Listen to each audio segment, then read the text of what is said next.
കന്യകയായ ഭാര്യ. രചന തസ്യദേവ. കണ്ടിടം നിരങ്ങിയാർന്ന് ഒരുത്തി എന്റെ കുഞ്ഞിന്റെ തലയിൽ വെച്ച് കെട്ടാന്ന് കരുതിയല്ലേ പിഴച്ചത്. ദർശന്റെ അമ്മ എന്നെ വീട്ടിൽ കൊണ്ടാക്കി എന്റെ അച്ഛന്റെ മുഖത്ത് നോക്കി ഇത്തരത്തിൽ പറഞ്ഞു പോകുമ്പോൾ നിസ്സഹായനായി നോക്കി നിൽക്കാൻ മാത്രമേ ആ മനുഷ്യന് കഴിഞ്ഞുള്ളൂ. വാണിയത്ത് അജയന്റെ മകളെ കല്യാണം കഴിഞ്ഞ് മൂന്നാം പക്കം തിരികെ കൊണ്ടുവിട്ടു എന്ന വാർത്ത ആ കൊച്ചു ഗ്രാമത്തിൽ പരക്കാൻ അധിക നേരം വേണ്ടി വന്നില്ല. നഗരത്തിൽ നിന്ന് വിദ്യാഭ്യാസവും സമ്പത്തും സൗന്ദര്യവും മാന്യമായ ജോലിയും സൽസ്വഭാവിയും സുമുഖനുമായ യുവാവിന്റെ ആലോചന പെണ്ണിന്റെ ഭാഗ്യമായി കണ്ടവർ പുതുമോടി തീരുമുന്നേയുള്ള തിരികെ വരവ് ആശ്ചര്യത്തോടും പിന്നെ ആകാംക്ഷയോടും കൂടെ നോക്കിക്കണ്ടു. പിന്നാലെ അവരുടേതായ വ്യാഖ്യാനങ്ങളും പിറന്നു. എല്ലാം കഴിഞ്ഞ് ഇന്ന് 6 മാസമായി. ഇതിനോടകം ഒരിക്കൽ പോലും അച്ഛൻ കാരണം അന്വേഷിച്ചിട്ടില്ല. എന്നെ തിരികെ വീട്ടിലാക്കിയ ശേഷം ദർശേട്ടനും അമ്മയും പോയി. അതിനുശേഷം ഈ റൂമിൽ കയറി ഞാൻ ആർത്തലച്ച് കരഞ്ഞു. എൻ്റെ തലയിണയിൽ മുഖം പൊത്തി. അതിനവസാനം എപ്പോഴോ കണ്ണുകളെ മയക്കം ബാധിച്ചു. പാടത്ത് തൂമ്പ പിടിച്ചു പരിവരുത്ത കൈവെള്ളയുടെ സ്പർശനത്തിൽ കണ്ണുകൾ തുറക്കാൻ ശ്രമിക്കുമ്പോൾ അവയ്ക്ക് വല്ലാത്ത ഭാരം തോന്നി. മിഴികൾ ആയാസപ്പെട്ട് തുറന്നു നോക്കുമ്പോൾ തന്നെ നോക്കിയിരിക്കുന്ന അച്ഛനെയാണ് കാണുന്നത്. നേരെ ആ നെഞ്ചിലേക്ക് ചായുമ്പോൾ ആ കൈകൾ തലോടുന്നുണ്ടായിരുന്നു. ഞാനൊന്നും ചെയ്തില്ല അച്ഛ, എനിക്കറിയില്ല ഇതിനെ. ആരറിഞ്ഞില്ലേലും നിന്റെ അച്ഛനറിയാം, അച്ഛൻ്റെ മോളെ. ആ വാക്കുകളിലുണ്ടായിരുന്നു ഈ മകളോടുള്ള വിശ്വാസം. 6 മാസത്തിന് ശേഷം ഡിവോഴ്സ് നോട്ടീസ് കിട്ടുമ്പോൾ ആകെ മരവിപ്പ് മാത്രമായിരുന്നു. തുടർന്ന് കോടതിയും വക്കീലുമൊക്കെയായുള്ള ഈ നടത്തുന്നതിനിടയിൽ ഞാൻ ചിന്തിച്ച് ഒരു രാത്രി ഇരുണ്ടു വെളുത്ത നേരം കൊണ്ട് എന്നിൽ കണ്ട തെറ്റ് എന്തായിരുന്നു. അതൊരു ചോദ്യമായി തന്നെ നിലകൊണ്ടു. ഞങ്ങളുടെ 2ാമത്തെ കൗൺസിലിംഗ് സെക്ഷൻ വരെ. അതെ മേഡം, എനിക്ക് കന്യകയായിട്ടുള്ള ഒരു ഭാര്യയാണ് വേണ്ടത്, അല്ലാതെ. അതും പറഞ്ഞ അവജ്ഞയോടെ എന്നെ നോക്കുന്ന ദർശേട്ടൻ്റെ മുഖത്തേക്ക് ഞെട്ടിലൂടെ മാത്രമേ നോക്കാൻ സാധിച്ചുള്ളൂ. ഞാൻ ആ വാക്കുകളെ ഖണ്ഡിക്കാൻ പലകുറി ശ്രമിച്ചെങ്കിലും സാധിച്ചില്ല. കൗൺസിലറും അവസാനം സെഷൻസ് ഫെയിലിയറായി കോടതി വിധിക്കായി വിട്ടു. കല്യാണം കഴിഞ്ഞാൽ പോകുമ്പോൾ വീട്ടിൽ അച്ഛൻ തനിയാവുമില്ലെന്ന ചിന്ത മാത്രമായിരുന്നു എന്നിൽ സങ്കടം നിറച്ച്. അച്ഛനെ തനിയാക്കാൻ ഇഷ്ടമില്ലാത്തതുകൊണ്ടാണ് ഡിഗ്രിയുടെ അടുത്തുള്ള പാരലൽ കോളേജിൽ ചെയ്ത്. അച്ഛനെക്കുറിച്ചുള്ള വേവലാതി ദർശേട്ടൻ്റെ അമ്മയുടെയും സ്നേഹപൂർണ്ണമായ ഇടപെടലിലൂടെ ആശ്വാസം നേടി. കല്യാണം ഉറപ്പിച്ച നാൾ മുതൽ ഫോണിലൂടെയുള്ള സംസാരം അമ്മയോടും ദർശേട്ടനോടുള്ള അകൽച്ച കുറച്ചിരുന്നു.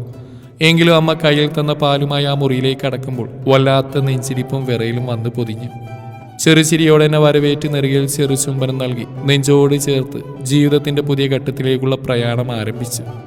അതിരാവിലോടൊന്ന് കുളിച്ച് നെറുകയിൽ ചുവപ്പുണർത്തുമ്പോൾ എന്നിൽ വല്ലാത്ത നിർവൃതിയുണ്ടായിരുന്നു. മകൾ എന്നതിലുപരി ഭാര്യയിലേക്കുള്ള മാറ്റം. അമ്മയോടൊപ്പം രാവിലത്തേക്കുള്ള ആഹാരം ഉണ്ടാക്കാൻ കൂടുമ്പോൾ നിറഞ്ഞ സന്തോഷം മാത്രമായിരുന്നു. കാരണം ആദ്യമായിട്ടാണ് അമ്മയുടെ സ്നേഹം അറിയുന്നത്. വെറുതെ വീടിന് ചുറ്റും നടന്ന് തിരികെ വന്ന ഞാൻ ഹാളിലിരുന്ന് സംസാരിക്കുന്ന അമ്മയെ ഏട്ടനെ നോക്കി ചിരിച്ചുകൊണ്ട് അടുക്കളയിലേക്ക് പോയി. കയ്യിലിരുന്ന മാമ്പഴം നന്നായി കഴുകിപ്പൂളി ഹാളിലെത്തുമ്പോൾ അമ്മ മാത്രമേ ഉള്ളൂ. ഏട്ടനെ വിളിക്കാൻ ചെന്ന് ഞാൻ കാണുന്നത് അലക്കാൻ മാറ്റിയിട്ട ബെഡ്ഷീറ്റും പിടിച്ചിരിക്കുന്ന ആളെയാണ്. എന്നെ കണ്ടത് ആൾ പെട്ടെന്ന് തന്നെ അത് അവിടെ ഇട്ടു. തന്നെ കണ്ട് പരിഭ്രമിച്ച ആ മുഖത്തേക്ക് നോക്കി. എന്തെങ്കിലും ചോദിക്കും മുന്നേ ആൾ എന്നെയും കൂട്ടി അമ്മയ്ക്കരികിലെത്തി. ആ മേശയ്ക്ക് ചുറ്റും ഞങ്ങൾ 3 പേര് ഇരിക്കുമ്പോഴും എന്തോ ഒരു അസ്വസ്ഥത കളിയാടിയിരുന്നു. എന്നെ മറിച്ച് അവർ തമ്മിൽ എന്തെല്ലാമോ കണ്ണുകൾ കൊണ്ട് സംസാരിച്ചു. എന്താണെന്ന് ചോദിക്കാൻ കരുതിയെങ്കിലും പിന്നീട് വേണ്ടെന്ന് വെച്ചു. ആ വീടിൻ്റെ തൊടിയിലും മുറ്റത്തെ ചെറു പൂന്തോട്ടത്തിലുമായി ആ ദിവസം ചെലവഴിച്ചു. ഈ സമയമെല്ലാം അമ്മയും മകനും തമ്മിൽ എന്തെല്ലാമോ ചെറു ശബ്ദത്തിൽ സംസാരിച്ചു. അത്താഴത്തിന് മുന്നിലിരിക്കുമ്പോൾ അമ്മയുടെ മുഖം ഇതുവരെ ഞാൻ കാണാത്ത ഭാവത്തിലായിരുന്നു. എന്തോ ഒരു അകൽച്ച. അന്ന് രാത്രി എൻ്റെ അരികിൽ വന്ന ദർശേട്ടൻ എൻ്റെ വികാരത്തെ ഉണർത്തി എന്നിലേക്ക് ആഴ്ന്നിറങ്ങുന്നതിന് പകരം വല്ലാത്തൊരു വ്യഗ്രതയിൽ എന്നിലെ പെണ്ണിനെ അറിഞ്ഞു. തലേ രാത്രിയിലെ ലാളനങ്ങൾ കൊതിച്ച് എന്നെ മാറ്റിക്കിടത്തി ആൾ ഉറക്കത്തെ കൂട്ടുപിടിച്ചു. തലേ രാത്രിയിൽ ആളുടെ പെരുമാറ്റം വല്ലാതെ വിഷമിപ്പിച്ചുവെങ്കിലും ചെറുപുഞ്ചിരിയോടെ തന്നെ അമ്മയ്ക്കരികിലെത്തി. അവിടെ എന്തോ അകൽച്ച ഫീൽ ചെയ്തു.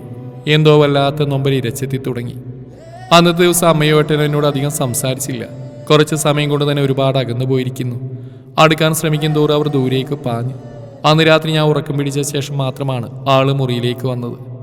അതുവരെ അമ്മയും മകനും സംസാരത്തിലായിരുന്നു. എൻ്റെ നിഴൽ വരുമ്പോൾ അവസാനിക്കുന്ന ചർച്ചകൾ. അതിരാവിലെ എന്നെ വിളിച്ചുണർത്തി റെഡിയാവാൻ പറഞ്ഞു വിടുന്ന ഏട്ടന് തെല്ലൊരു അത്ഭുതത്തോടെ ഞാൻ നോക്കി. വീട്ടിലേക്ക് പോകാനാണെന്നുള്ള പറച്ചിലിൽ എൻ്റെ പ്രവൃത്തികളും വേഗത്തിലായി. വണ്ടിയിൽ കയറുമ്പോഴാണ് അമ്മയും കൂടെയുണ്ടെന്ന് അറിയുന്നത്. സന്തോഷത്തോടെയുള്ള ആ യാത്രയിൽ അവരിരുവരും മൗനത്തിലായിരുന്നു. അച്ഛനെ കാണാനുള്ള കൊതിയിലും ആഹ്ലാദത്തിലും മറ്റൊന്നും എൻ്റെ കാഴ്ചയിൽ നിറഞ്ഞില്ല. ഏട്ടൻ്റെ വാശിയിൽ ഞാനൊരു ഡിവോഴ്സിന് സമ്മതം മൂളി. കോടതിയിൽ അവസാന പേപ്പറിൽ ഒപ്പിട്ടിറങ്ങുമ്പോൾ ഏട്ടൻ്റെ മുഖത്ത് എന്നോടുള്ള പുച്ഛമോ അവജ്ഞയോ ഒക്കെ ആയിരുന്നു. ഏട്ടൻ്റെ അമ്മ എന്നെയും അച്ഛനെയും കണ്ടതേ മുഖം ചുളിച്ചു. കയ്യിലിട്ട മോതിരവും കഴുത്തിൽ കെട്ടിയ താലിയും ആ കൈകളിലേക്ക് വെച്ചു കൊടുക്കുമ്പോൾ ഉള്ളൊന്നുലഞ്ഞു. അതെ, ആദ്യ വീഴ്ചയിൽ ബെഡിൽ ഇറ്റ് വീഴുന്ന 2 തുള്ളി രക്തക്കറയാണ് പെണ്ണിൻ്റെ വിശുദ്ധിയുടെ ആധാരമെന്ന മിഥ്യാധാരണ ഒന്ന് മാറ്റിയിട്ട് വേണം ഇനി ഒരു വള കൂടെ കൂട്ടാൻ. കാരണം കായിക മത്സരങ്ങളും സൈക്കിൾ ചവിട്ടുകയും ഡാൻസ് പോലുള്ള കായികക്ഷമമായ കാര്യങ്ങൾ ചെയ്യുമ്പോൾ അവൾ പോലും അറിയാതെ അവിടെ കന്യാചർമ്മങ്ങ് പൊട്ടും. അങ്ങനെ സംഭവിച്ചാൽ പിന്നീട് അവിടെ ആദ്യ ബന്ധപ്പെടലിൽ നിങ്ങൾ അന്വേഷിച്ച രക്തത്തുള്ളി കണ്ടെന്ന് വരില്ല. അതിനർത്ഥം അവൾ കന്യകയല്ലെന്നോ വിവാഹത്തിന് മുന്നേ മറ്റൊരു വീഴ്ച നടത്തിയവളാണെന്നോ അർത്ഥമില്ല. ഏതായാലും അടുത്ത വിവാഹ ജീവിതത്തിന് എൻ്റെ ആശംസകൾ എന്ന് അയാളുടെ മുഖത്ത് നോക്കി പറഞ്ഞ് വെളിയിലേക്ക് പോകുമ്പോൾ നിറഞ്ഞ കണ്ണുകൾ അമർത്തി തുടക്കുമ്പോൾ ഓർത്തത് ഇന്നും ചിലരുടെയെങ്കിലും ഉള്ളിൽ നിറഞ്ഞിരിക്കുന്ന ലൈംഗികതയെക്കുറിച്ചുള്ള അജ്ഞതയാണ്. അതിൽ വിദ്യാഭ്യാസവും സാമൂഹ്യ പദവിയൊന്നും ഒരു ഘടകമേ അല്ല.